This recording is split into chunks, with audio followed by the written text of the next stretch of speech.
I cannot remember how, when, or where I met Linda. It was a long time ago, and my memory is not good. But I think I met her first in a large old city near the Rhine in Germany.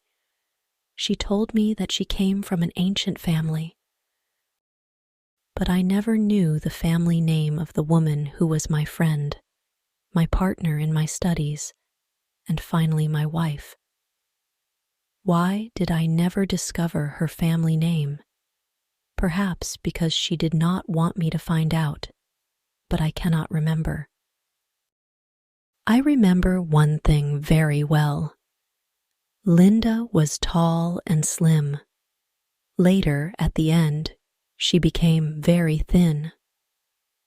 How can I describe her quiet, aristocratic movements or the strange softness of her footsteps?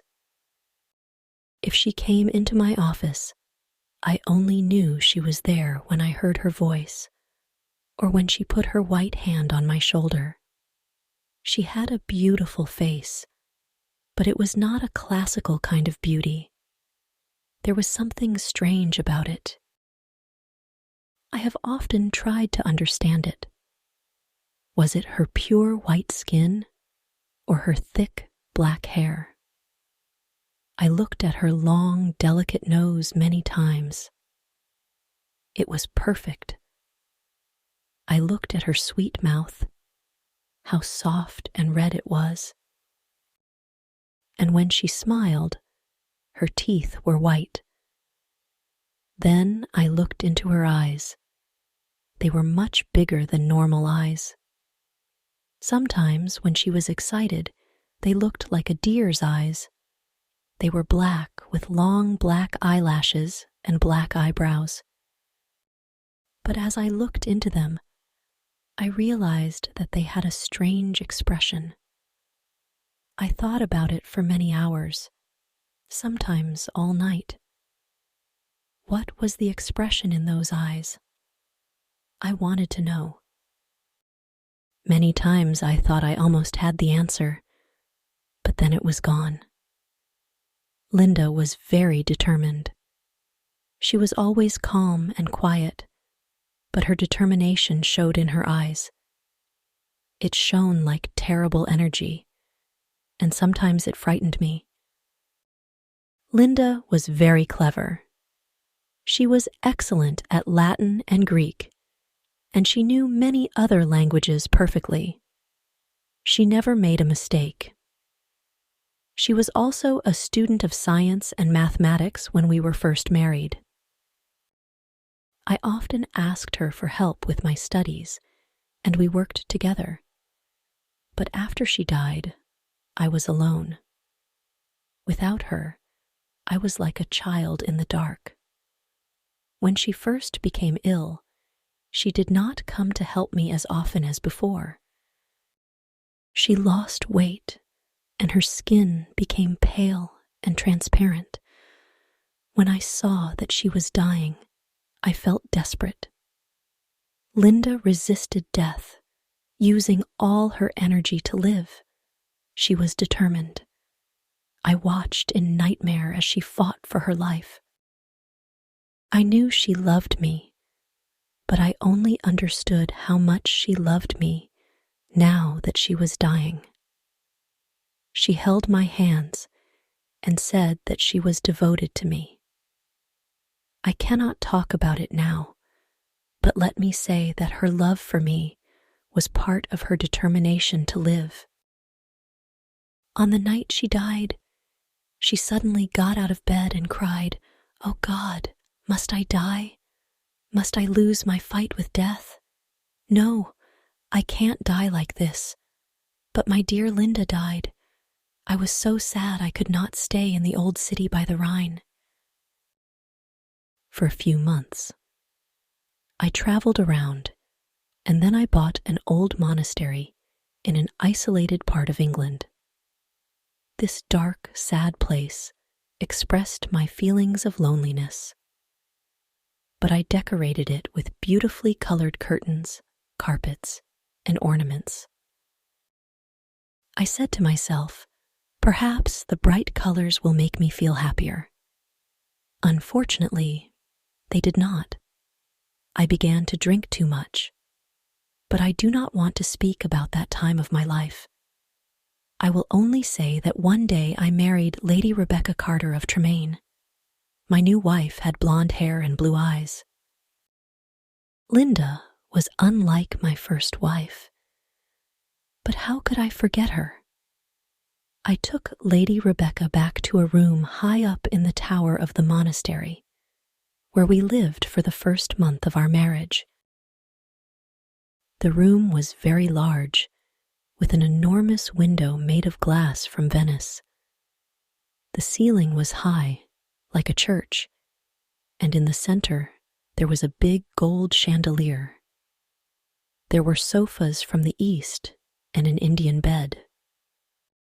On the walls were long tapestries, like carpets with designs made of gold. The tapestries moved every time the wind blew. My wife was afraid of me because I was often sad and depressed. She did not love me much and stayed away from me, but I preferred this. I always thought about Linda, my beautiful Linda, dead in the tomb. Sometimes in my dreams, I called to her in the night. I imagined that perhaps my love for her could bring her back to me. At the beginning of the second month, Lady Rebecca became ill. She did not sleep very well and told me she could hear sounds and movements in the tower. "You have a fever," I said. "You're imagining things." She got better, but then she went back to bed with a second illness, worse than the first. The doctors could not understand it. Again, Rebecca began to hear little sounds and movements in the bedroom, and they frightened her. One night at the end of September, she woke up suddenly. I was sitting on a sofa by her bed. She whispered to me that she could hear sounds and see movements, and there was a frightened expression on her thin face, but I saw and heard nothing.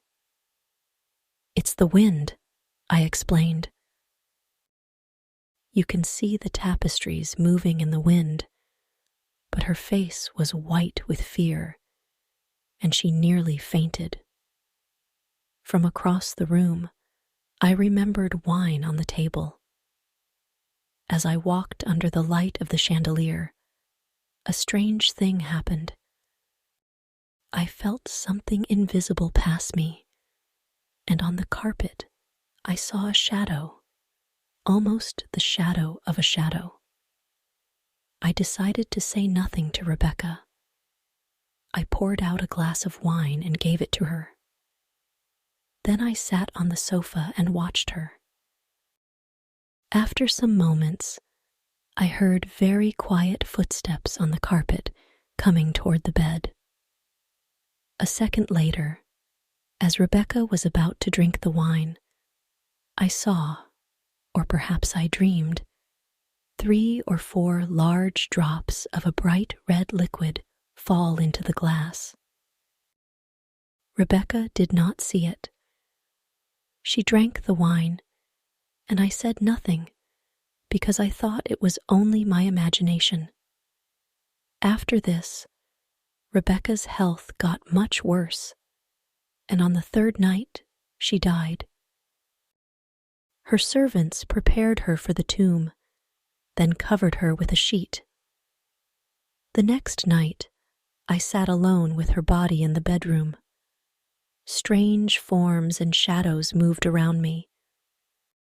I looked nervously into the dark corners at the moving tapestries, and I felt frightened. Then I looked at the carpet under the chandelier. There was no shadow there, and I felt better.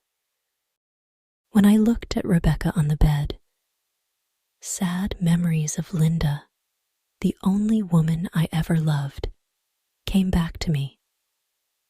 It was perhaps around midnight when I heard a sound. It was quiet, but clear, and it woke me from my dreams. I thought it came from the bed. I listened in terror, but I did not hear it again.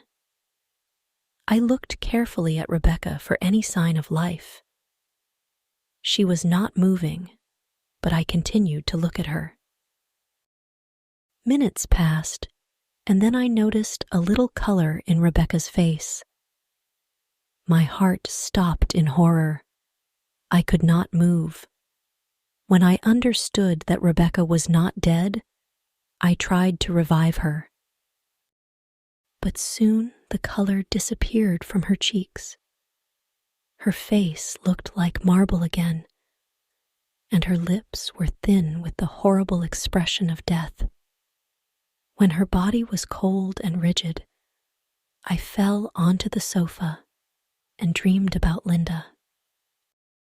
An hour later, I heard the same sound as before. I listened. Yes, there it was again, a sigh from the bed. I ran over and saw clearly that her lips were trembling. Then they opened, showing her bright teeth. I thought I was going mad. There was a pink color on her cheeks and neck. Her body was getting warm again, and her heart was beating a little. Lady Rebecca was alive. I did everything I could to revive her. Then suddenly, her color disappeared. Her heart stopped, and her body became cold and rigid. I sat down and began to think about Linda again. Then again, for the third time, there was a sound from the bed. But why must I describe the horrors of that night? Once again, I attempted to resuscitate Rebecca, but each attempt failed. Each time she seemed to fight with an invisible force, and each time her body changed. I cannot say how, but she looked different. It was nearly dawn when she moved again. I was sitting on the sofa, exhausted, but Rebecca's body moved with more energy than before. Her color returned. Signs of life changed her face. Her eyes were closed, but she looked alive. Then she suddenly got out of bed and walked slowly to the center of the room, like she was walking in her sleep. I did not tremble. I did not move. I was as cold and still as stone, paralyzed by what I saw. As I looked at her, my head filled with wild thoughts. Was Rebecca really alive? Could I really see her blonde hair and blue eyes? Why wasn't I certain? I could not see her mouth very well, but her cheeks were like pink roses. Weren't they Rebecca's cheeks? But wasn't she taller than before? I was filled with a kind of madness. I ran to her, but she moved away. Then I saw her long hair moving in the wind. It was blacker than the black of midnight. And now slowly her eyes opened. I shouted like a madman. These are the black eyes of my lost love, the eyes of Linda.